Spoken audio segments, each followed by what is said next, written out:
14th day of October, and this is the headline segment. I am Alti Decider Sadiq. My guests at the table, as we usually do it on a Tuesday, are John Kukujani. He's a forensic psychiatry specialist. Mr. Johnny, good morning. Welcome back to the table. Looking dashing with your African wear. Nice to see you. You're looking well. I like the color. Thank you, sir.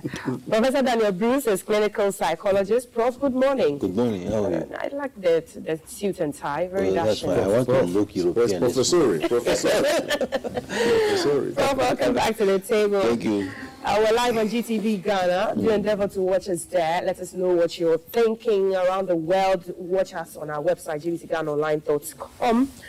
Prof, Mr. Johnny, not on our table this morning, disaster issues and paid health workers issues. The president at that Beijing conference on women and children, Tema Oil Refinery, resuming operations after 8 years, big national issues. Want us to begin with what's on your mind, just before we dive into the Ketekwachi boat disaster I'm sure you've heard of. Okay, let's first of all say good morning to everybody and congratulate the Black Stars for your man's job. They've done very, very well. And you can find in the townships that everybody seems to be happy. You know what football does? It goes straight into the brain. There are neurochemicals they're called endorphins and enkephalins, and they control mood. You understand? So when we lose a game, everybody gets depressed, and it's very natural. When we win the game, everybody's happy. So we thank them for the happiness in town. They should keep it up. The game has just started. Let's go to the World Cup and see what happens. Okay. The second one is to say a big thank you to the American president, Mr. Donald Trump, for stopping the war in Palestine, between Palestine and Israel. He has other key players too who have been very helpful. President of Turkey, Pakistan, Jordan, Qatari, and all those guys have been helpful in bringing this to an end. The game has also started from there. For the next few weeks, we need to see what is going to happen with Hamas, whether there is going to be part of the system or not. I hear that they may metamorphosize into a political party. Maybe they should. Maybe they should, because it's like what we saw in apartheid system in South Africa years ago, when we thought that the apartheid was a terrorist group with Mandela. But eventually, everybody kept saying they were terrorists. They're terrorists. They're terrorists. But they are not. They feel something has been taken away from them, and they want it back. So when you bring them back and give them all the opportunities, I'm sure something sensible will move forward. We pray that there's peace there, because that is where we all suspected the Third World War was going to start. And if that has been nipped in the bud, we'll thank President Donald Trump for it. Okay, I thought you were wearing white because maybe you had a lawyer who had graduated from the over 800 lawyers as well. Oh, we congratulate all of them. I know a lot of them. We congratulate all of them. Okay, Prof. Good morning to our viewers. This morning, I also would like to congratulate a female chief for doing something great to Ghana and her community. Last Wednesday, she was published in the front of the Daily Graphic. Nana Kwesi Essien of Window in a Fia Kwesi Maintain area near Takrori in the Western region. Some of her own servants, let me say, those she is the chief over, they led a group of Chinese who are there for Galamsey. They went to her and they offered her 2 million Ghana cedis with other promises. That's a lot of money. That if she could allow them to do Galamsey. She told them money is not everything, and she was not going to accept that offer and other juicy promises. So she asked people to seize the excavators, water pumping machines, and every equipment that they brought there for the Galamsey. We need to congratulate this woman. The picture published in the front of Daily Graphic is so small. It should cover at least half page so that everybody knows Should be the front banner. that this is the woman who actually rejected a temptation. She could have become rich, 2 million Ghana cedis, at the expense of her community people. Of course. If all other chiefs could emulate this shining example of the female chief, that is how the Daily Graphic captured it, I think the fight against Galamsey will be over. Absolutely. Thank you, gentlemen. So congratulations to her. Congratulations to her, and maybe our other traditional leaders would emulate that as well. But this unfortunate news of the Kitikrachi disaster where 15 people died, including 11 children. The OT Regional Director of the National Disaster Management Organization, NADMO, Mr. Foster J, disclosing that it was an 11-year-old boy who was manning the boat involved in that recent Kitikrachi disaster on the Volta Lake. The Ghana Maritime Authority and the Navy joined forces to probe the Kitikrachi boat disaster. Let's have a listen to what he said, and then I'll come back to the studio. The bereaved families and the people of Kitikrachi. The preliminary report that we have on the incident is that it was as a result of overloading beyond the safe operational capacity of the boat. So this is the information we have. What we've done is to constitute an investigation panel made up of officials of the Ghana Maritime Authority, NADMO, the Marine Police, Ghana Navy, the District Assembly, and in this case, I believe it's the Kitikrachi District, to look into the details of what truly happened. Initial report that we have is that the boat was grossly overloaded. Just last month, for instance, we deployed a search and rescue vessel called Mate Kole to the Pandu Tokbo area to be on the water lake to be able to respond to distress calls when they do occur.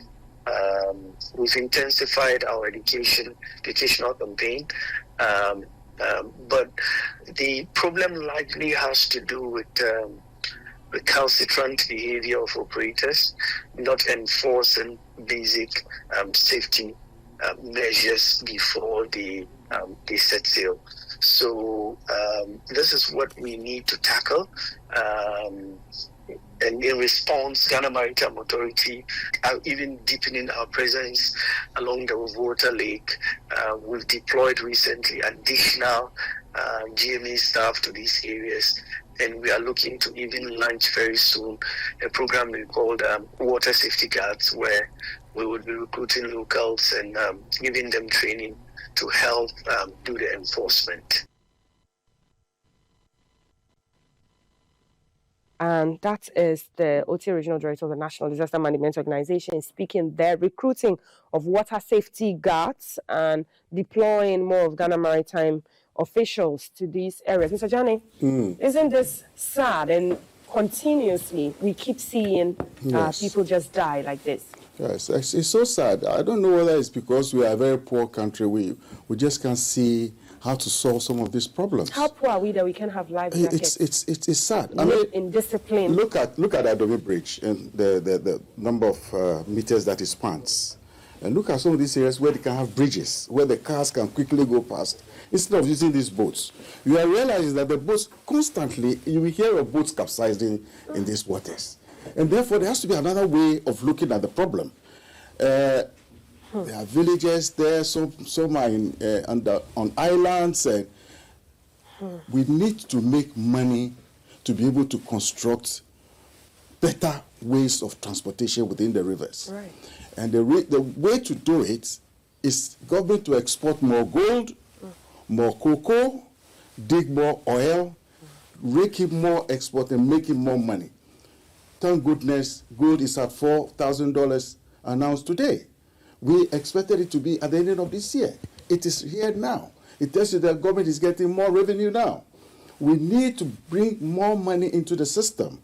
And if by 2030, we're able to get $30 billion of gold, you'll find the country will start changing. Because areas that we need to look at, like paying you better wages at workplace, building more bridges, more better healthcare services, better schools, then your system is working out. If you don't have money, these things will constantly happen because you use half-measured ways. Oh, let's go and do a meeting. Let's go and have a committee and find out what happened. Total waste of time. Let's be more pragmatic. Let's create money in the system. Export more nurses out of the country. Why do you leave them sitting at home, 6,000 sitting at home? I can't understand that. It beats my imagination. The Indians send a lot of IT people back to other parts of the world. The Philippines send people out to the UAE. Why can't Ghana say that Our script is that we'll send nurses out because they love nurses, Ghanaian nurses in other parts of the world. And they do a fantastic job. We are some of the best nurses and doctors in the world. So why do you keep them? Let's have a format. This format must move forward. And we must stop playing funny tactics and these games are not good enough. But what do we do about the indiscipline? Young people as well, manning these books. It's getting even worse. It's getting even worse. The indiscipline in the country is totally gone out of order. And until somebody brings the rod to say, look, stop it, we're all going to die in it. Motorcycles driving everywhere, opposite directions, people fighting everywhere. You go to the markets constantly, the sanitation is totally out of... What is this? We are being gazumped into something that I think the president should start being very, very hard.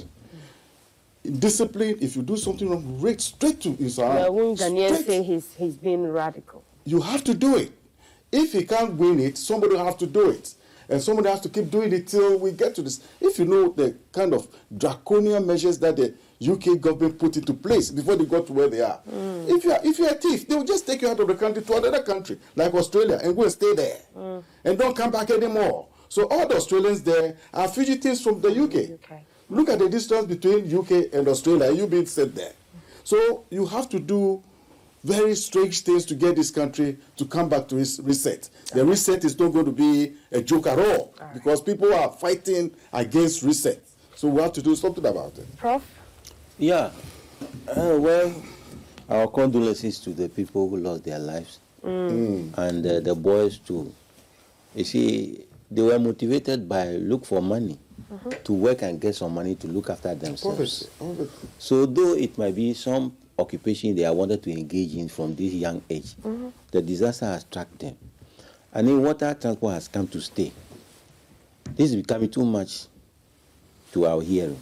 It happened about 3 years ago in Ada. We talk about it in this studio. Yeah. And it happened somewhere again. I think whether we like it or not, once we are not able to bridge bridges across some parts of the lake to facilitate vehicle movement so that boats transport will not be a problem again, I think we need to do something about it. When the boats are being loaded, there must be water gas or whatever you see. You see, marine police, they must be there to make sure, just like we have bookers, GPRTU, you can't overload your vehicle. Yes. So let somebody be there and make sure that the stipulated number of people that you have to take across, take it. And then they must mark area where there are no tree stumps in the lake. Yeah. This one, you are just going speeding now with the outboard motor before you realize, clang, you knock a stump, and that is the end. So I think the Navy must also go to, just like we have railways, they must show the path. They know how to do it, so that you only pass those areas and leave the dangerous areas. How and about this problem better has vessels been as well, Prof? I was going to ask, better water vessels that are cheaper, like the pontoons we have. Yeah, some of these pontoons, they are not reliable.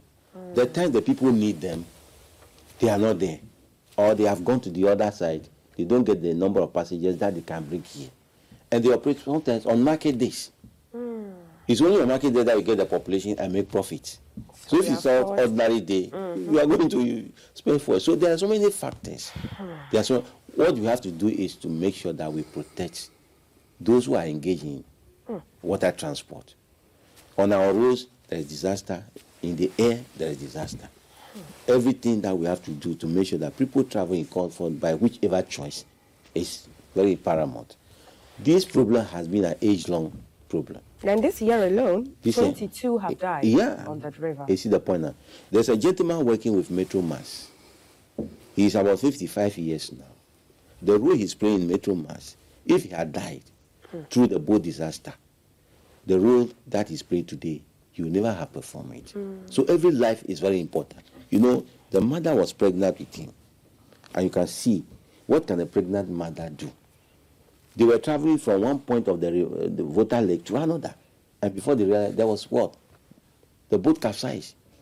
The pregnant mother and the baby inside the wood, they were sent down to the river floor. Thank God, divers rescued them. Otherwise, you would have died with the mother. Goodness. That was about 55 years ago. So this problem has been here for a long time. We need to do something about it. Absolutely. I want us to go to the phone and speak to NADMO, who joined us on phone, the OT Regional NADMO Director, Foster Dre. Hello, good morning, Mr. Dre, and welcome to the show. Quite devastating incident. This year alone, 22 have died on the river. Why is it taking this long to put together this marine police and the water guards that you say you'll be deploying to the rivers? Good morning, madam. That was Saturday afternoon, and I received a call that something is happening at a community called Okuma to Abugame. So we quickly rushed to the scene, and we realized that people are going to funeral. On the board, they are 20. The boat, the guy is the person who is using the boat is 11 years old, who is crossing the people to the other side. And looking at the size of the boat is very small. It's the one that they use for fishing. It's not a commercial boat. If you come to OT region, before you can travel to any places, you must use boats, because our community, most of them are on island. So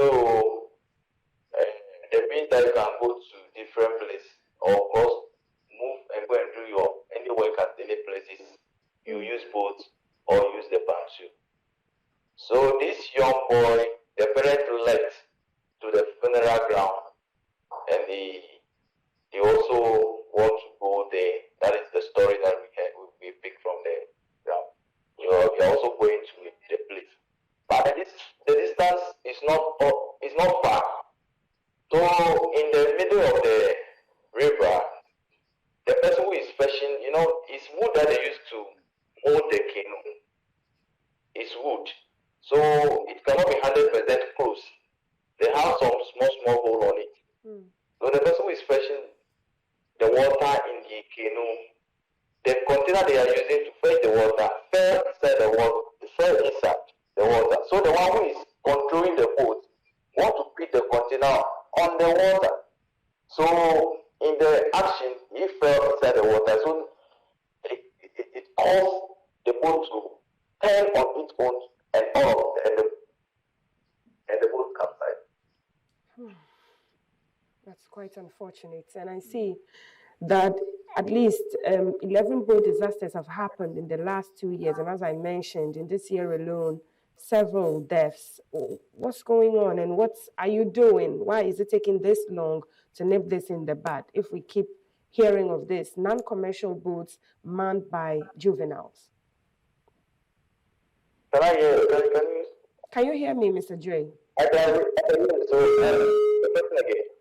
I'm asking, why do we keep seeing this if 11 boat disasters have happened in 2 years and 22 people have died this year alone in boat disasters? What's taking so long to, send out the water guards to man these areas and prevent the juveniles from handling these boats? Thank you. Now, you see, OT, we have about 120 communities who are on islands. If you come to the maritime authority, the officers who are here, the Navy, and all of us, we need only this place, Gambaya, you see a maritime authority. If you go to Karachi, they are there. But other villages, the villages around, there is nobody on the river, at least guiding the people. But in all, the life jacket that can be something that they will use. I continue saying that the people are not even ready. NADMO have shared a lot of life jackets, but the people are not ready to wear the life jacket. If you are not even there to put force on them, even with the force, some of them will be denied or refuse to put on the life jacket, with a lot of excuses that you cannot even understand, even when they are doing the commercial course. Right. What enforcements are being done to ensure that the one who mans the boat that the life jackets have been given to would ensure that any passenger wears the life jackets. Something has to be able to be done about this. You said? What happens to the commercial drivers or the boat operators and the life jackets? Are there enforcements to arrest those who do not enforce the passengers wearing the life jackets? Normally, we work with the boat owners. I had several meetings with the boat owners. So anybody who is not ready to put on the life jacket, they should not even begin to cross the river.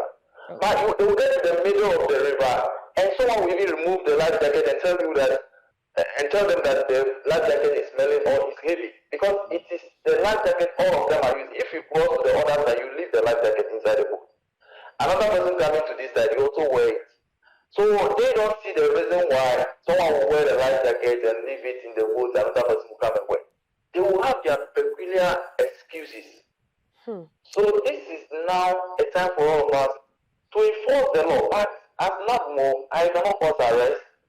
The police, so all of us must come together, all the disaster management. Are you, Mr. Dre? Come together, enforce the law. Right. If I instruct them and they refuse, if you instruct them, my office instruct them, they refuse, the police should pick them. Okay, let's look now, at if we start that way, I think it will help. Let's look at it this way. The only thing that will put measures. It's not prevention and protection. How lives to be protected. Okay. That's the only thing we can do.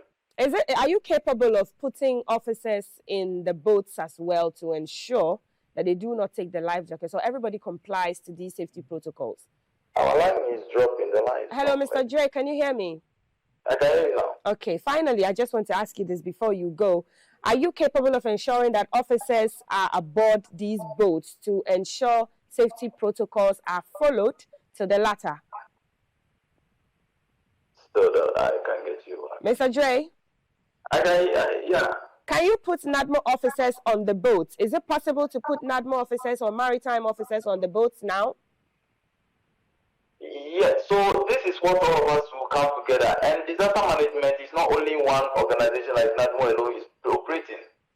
It's all constituted with police, the fire. So we will meet as RISEC, we will meet with the minister. If it will be possible, then we will be putting officers on the boat every time they want, they are using the commercial one. But this isn't a commercial, this is a private. All what we are experiencing here is the private boats that they use, and this normally happens. Right. Okay. So where the issue even happens, it's even difficult for re-accessing a way to that place. Okay. When we go, before we even go there, we use commercial boats. We use commercial boats. We don't have speedboats in OT region. We don't have speedboats. Okay. 20 passengers were aboard the boat and 15 have been recovered. How many, are you still doing search for the rest of the passengers? Are we doing what? Are you doing search? Is the search continuing? Okay, Mr. Dre, we'll have to leave it here. Thank you so much for your time. OT Regional NADMO Director, Foster Dre, speaking to us about the boat incident. Mr. Jani, I'll give you your last take on this end, Prof, before we move on. I think we'll have to start thinking outside the box. If there's a problem that is constantly happening, and you're using the same methodology, and you're not getting results, then there's a problem. I'm not sure where OT is, I don't know, but when the Volta River, the Akosobo Dam was there, the water created many, many islands. You understand? When you go to a dam areas like that, you find small communities living on islands. Right. And I also know that when this was done, there was a resettlement package to resettle those people who were affected by this Akosobo Dam pressure. What has happened to it? Even the stamps within the water, we're supposed to be clearing it. And sometimes that is one of the reasons why the boats do capsize. So what has happened to that? Has the resettlement gone very well? These are down, and they don't have water in the communities. The water is passing by, but there's no water in the town. It's ridiculous. It shouldn't happen. So I think we need to refocus again as to what do we do with these islands? Do we do a new settlement for them and bring them into mainland so that these places can be kept as little islands, as risky areas? Yes, so that they will be safe. Right. Instead of saying we are going to transport boated, it's the same talk over again. Okay. Be a bit more pragmatic and problem solving. Think outside the box. That is where we are at the moment. Absolutely. Prof, Don't repeat the same things all the time. 120 island communities. We are not going to see the end of this. Oh, no. That's their way of life. So we need to protect them. What the man said, the boat is made for timber. And it's made such that there are some spaces in between them because it's not flat. Absolutely. So what we use cotton and a knife to be sealing those holes where the water seeps from the river into the boat. Or if you don't have them, we use our used dresses. We cut them into pieces and then just to to prevent water from seeping into. But when the cotton or the cloth material become wet, they allow water to come in. So because of that, these things, they will continue to happen. Sometimes when you are throwing out the water, you see, because of the speed, you forget and the equipment is gone. That's what happened. If you chase it and you dive inside, if you don't know how to swim, that is the end of you. You see the point? So what we have to do is, let's get a modern boat which will not allow seepage of water from the river into the boat.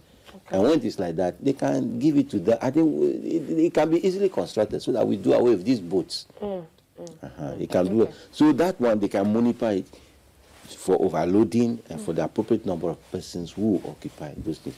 Then we're driven by outboard motor that are using. It's quite My reset is a total shift in thinking. That we have to think outside the box now. The laissez-faire, those days are gone. We have to be very pragmatic. Ask yourself, how did the Chinese spend only 40 years to get where they are? You must learn from best practices. Maybe changing parties every 4, 5, 8 years hasn't been good enough for us. We need to have continuity for about 20 years with one party to stabilize the country, as it were. Because what we see is that one party will come, solve the problems, another party will come and destroy everything. You are getting nowhere. So we have to find ways of sustaining the progress that we have. Sustaining the progress. Yes. Quite unfortunately. We will definitely keep eyes and follow this devastating incident on the Volta Lake with the Kitikrachi boat accident. Let's move to health workers, another very important part of our economic social life. The Minister of Health says that 13,500 nurses will be paid their arrears by November. Financial clearance has been granted, and so the Minister, Mr. Kwabena Mintah-Kando, assured that the unpaid health workers who have been agitating will begin receiving their salaries by November, and this is significant progress made on resolving the backlog of unpaid wages and recruitment challenges inherited upon assuming of office by the President John Mahama. Let's listen to the Minister. Engaged with the Ministry of Finance to resolve the long-standing issues of unpaid salaries of thousands of health workers across the country. Mr. Mintah-Kando disclosed that over 13,500 midwives and nurses were employed in the latter part of last year without financial clearance.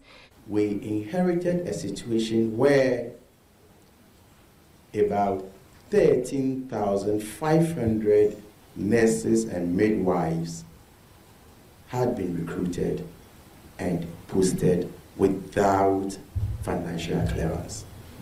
And so we had two options as government, whether to let all the 13,500 nurses and midwives go home whilst we look for the financial provision, we look for money. And the second option was to allow them to continue to work whilst we look at how we can get money to pay them. Meanwhile, an outstanding 6,500 nurses and midwives remain unpaid.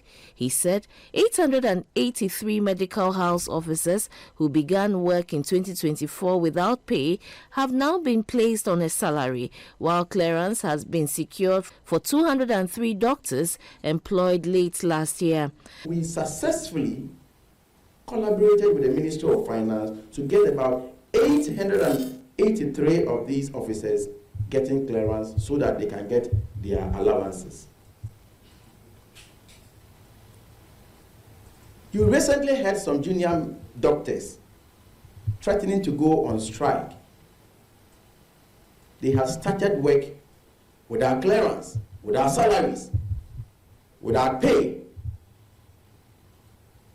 Again, we collaborated with the Ministry of Finance, and as I speak to you now, we have succeeded in getting them clearance, and they are being migrated onto the payroll. Approval has also been given for the recruitment of 800 doctors who completed their housemanship in 2024 but were still awaiting placement. The minister also added that 321 pharmacists who completed their housemanship in early 2024 have now received their allowances. We had about 800 medical doctors who had finished their housemanship but they were still at home without clearance. As I speak to you now, the Ministry of Finance has issued clearance, and all these medical doctors are going to start work with immediate effect. And with this one, our priority areas are in the rural areas. There were pharmacists who had completed their housemanship as far back from 2023 to 2024. Who had not been paid. We inherited that. And those people have been paid. We had more than 17,000 rotational nurses, allied health professionals, who also didn't have clearance as far as their rotation was concerned. By the grace of God, we have secured clearance for these more than 17,000 health professionals. The health minister further assured the health workers of government's commitment in ensuring that such administrative lapses do not recur.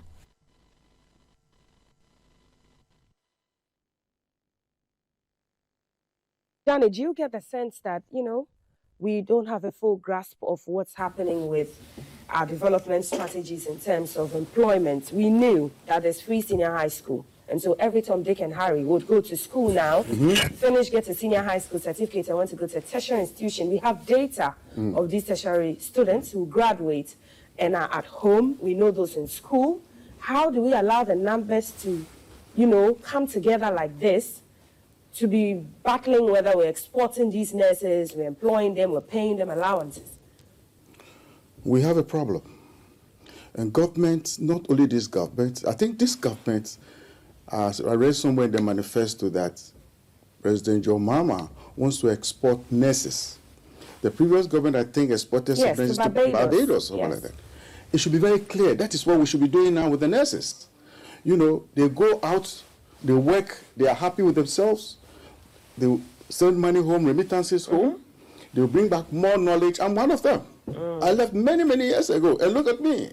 Look at me. With all the knowledge. You see? So, this is just the reason why you say the country will grow because of pragmatism, realism. What do we do now? We export cocoa, gold, we export human beings who are excellent in their field. And the Ghanaian nurses are the best nurses in Europe. I'm telling you that.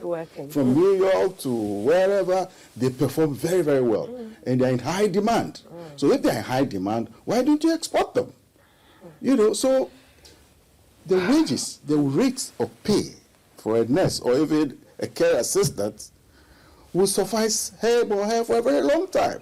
He may probably build a house in Dansoma or Pokwase or somewhere like before he or she comes back. Can you imagine the nurse here buying land, or building a house or buying a car? It is helplessness and hopelessness that allows some of these boys to go on strike all the time. The future looks very bleak. Very, very bleak. I would like to be of this age at this time in Ghana at all. It doesn't look interesting at all.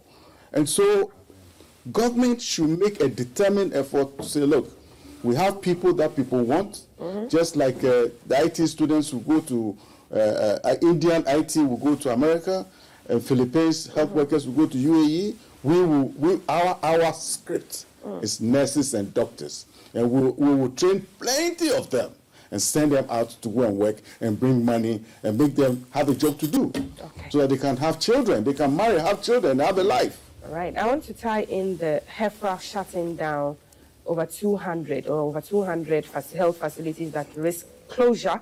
a major enforcement operation that will be underway in Ashanti region as health facilities regulatory agency embarks on a large-scale crackdown. Mr. Johnny, 5 minutes before I go to Prof. Healthcare is pure science. Medicine is pure science. And when you talk about healthcare, you talk about 3 things, 3 Qs: qualitative, quantitative, and quantifiable. You have to measure it. So if you have a makeshift room, you have no trained doctors there, you have no trained nurses there, you have no specialists in anything, pharmacists, whatever, in healthcare, and you're operating there, it's danger. You end up killing people eventually. Quack doctors yes, you end up killing people. So they must be closed down. What you need to have is the cheap compound where you might not have to spend so much money to visit. It's within the community. If the illnesses are too much for you to manage, you go to the polyclinic, and from there you go to a teaching hospital. So there's a chain, a supply chain that goes with it. And we must be able to smarten all of that. Okay. These quack doctors and quack people, even churchmen, saying they can heal so many things, you must stop that immediately. It's not good enough. Okay. You let them go to hospital, and then you go and pray for them there. Don't let them come to you that you are going to heal them. It is not done. It's Breast Cancer Awareness Month, and I hear of the women who go to prayer camps and end up dying because the cancer progresses to the end stage. So until you have used the law to clamp down on people. Last time I was working, so when I heard a loudspeaker say, a man says he can treat diabetes, he can drink prostate cancer, he can do, and the man has not even been to school before. I was disgusted. Well, there are herbal medicines. I nearly slapped him. There are herbal medicines, Mr. Johnny. Herbal medicine needs to be quantified. Okay. You need to work on it. Drugs that we take like paracetamol has been for 10 years. Yeah, it has to go into a process for 10 years. So you just can't mix a concoction like this and say, drink it. When you drink, you'll be well. You are killing people. Okay. You know, so as much as it's good, you need to have proper supervision over it. Absolutely. Prof, I'd like to take a bite on both issues, the nurses and the HEFA closure. The closure of some health facilities, very, very important. You know, our health and our life must be placed in the hands of people who are qualified to do so. But if anybody who claims, oh, I can do this, and therefore he builds a place and calls it a herbal clinic or whatever, or for orthodox practice, if the place is not licensed, then I don't think they should operate. So it's a good thing. That regulatory measure must be taken to the latter and make sure that the whole system is sanitized. Okay. Otherwise, we are handing people to their early graves. You see the point now? You see, our radio stations, they are in for money. So people who go there, they advertise all manner of things.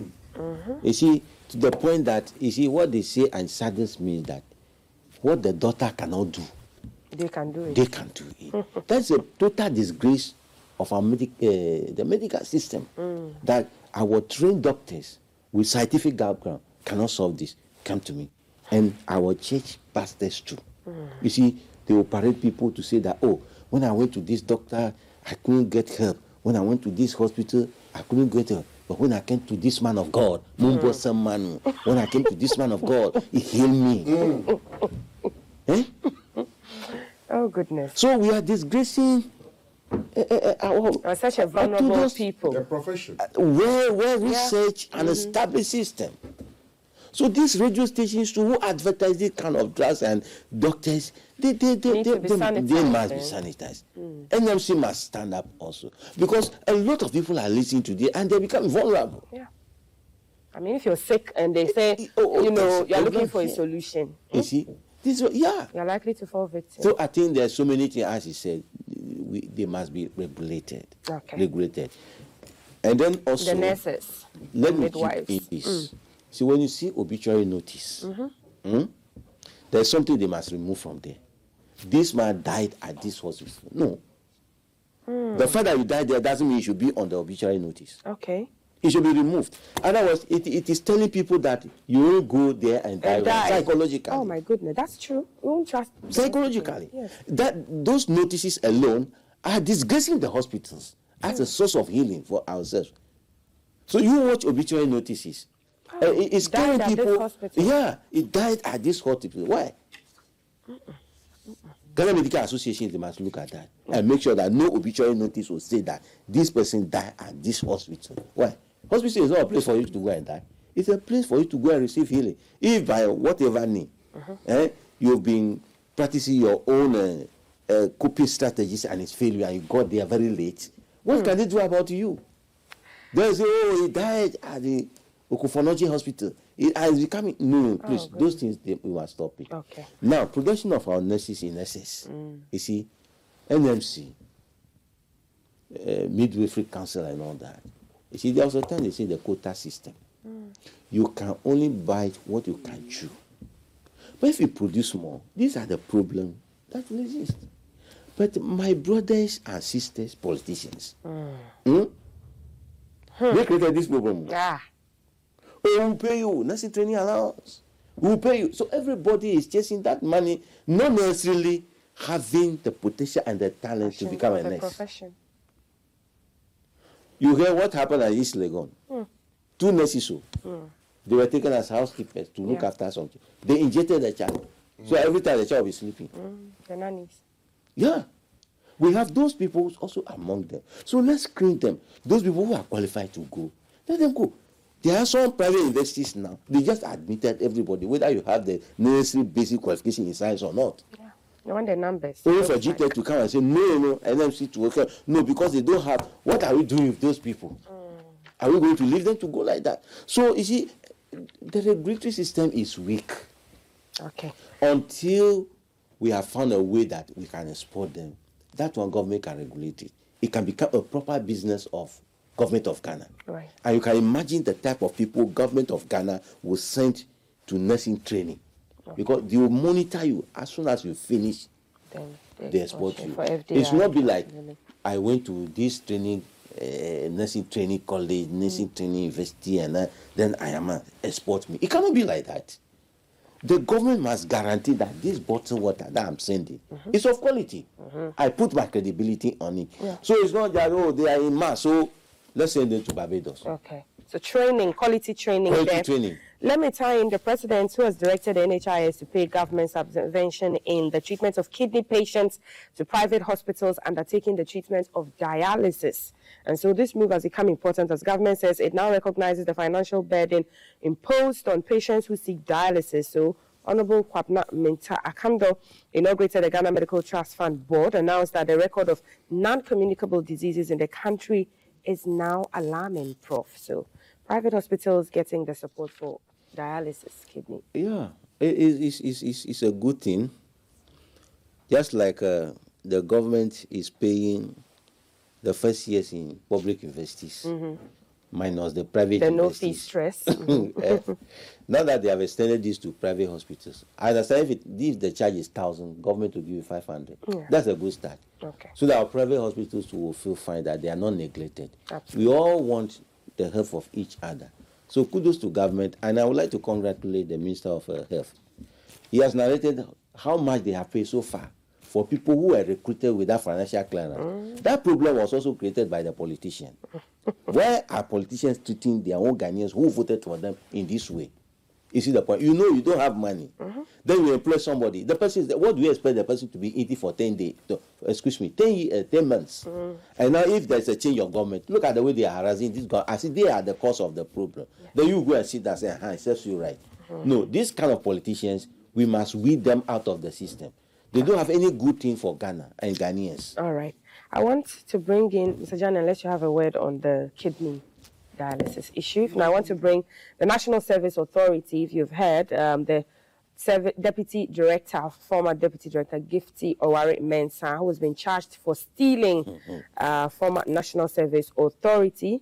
Osei Esibe Entry, who is the former Executive Director of NSA, has also been charged with 14 counts, including causing financial loss to the Republic, stealing and money laundering, in that case involving more than 600 million Ghana cedis, according to a charge sheet filed at the High Court in Accra. The former NSA boss is accused of authorizing payments to over 60,000 non-existent national service personnel, that's ghost names, and misappropriating public funds during his tenure between August 2021 and February 2025. His deputy, Madam Gifty Owari Mensah, who has also been charged for allegedly facilitating 38.4 million Ghana cedis fraud involving ghost names and fake hire purchase loans through the National Service Authority's marketplace platform.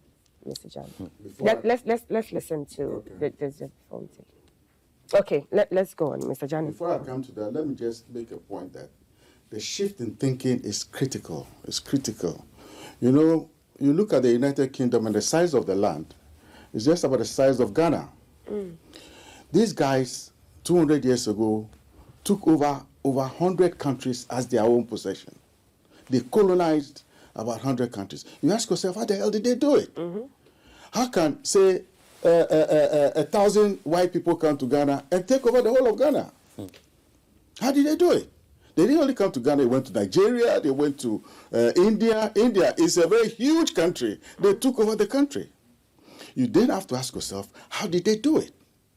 How did the Roman Empire, which started like a small village like Bukum, take over the world around that time? That is the way to get this country out of the doldrums that we are in. It's not to do with always money. Strategy. You have to have strategy. You see, like we're talking about the nurses. You sit down and have a proper strategy as to what you do with the nurses. Right. Let's train loads of them. And let's send many of them out. Quickly, we ease out the unemployment problem. Quickly, they'll bring in money. Quickly, everybody will be happy with their relatives. And they'll be sending money for school fees. They will send money for funerals. They will send money for birthday parties.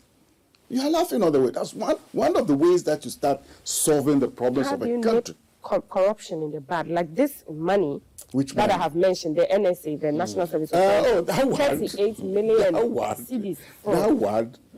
There are monies that we could use for sanitation programs and health in the villages and all that.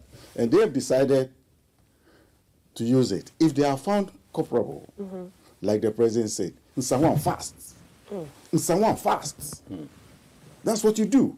When you do that, I know what Africans are like. The moment you jail 5 or 6 people, everybody will go quiet. When Jerry Rawlings came to power, everybody went to bed. Today, everybody is out, is so indisciplined and messing the whole country up. You would have done that in Jerry Rawlings' time. You wouldn't have bought one land at Cantonment. Omalewa. Government land. Open. And they were waiting for him to go, and then quickly, they're taking everything. So sometimes we need a strong arm to look at what is happening, because what is happening is not interesting at all. Not for me, for everybody. Okay. Madagascar, this morning I was watching total rout in that system. Total mayhem. Not only there, but other countries too are breeding mayhem. The Gen Zs, yes. So if they are not happy, you sitting at your air-conditioned office, be mindful that when they come there, that's where they'll be going. You sit on your 4x4. When things happen, you see those walking on the road and carrying what we call, for them, everything is joy. Anybody who comes by is joy for them. Because they think that will solve their problems. Right. So let's be careful. Let's do things properly. Move this country. Let's be fast moving. Let's move. Thank you, Mr. Johnny. Prof? Yeah. I'll give you the last word. I think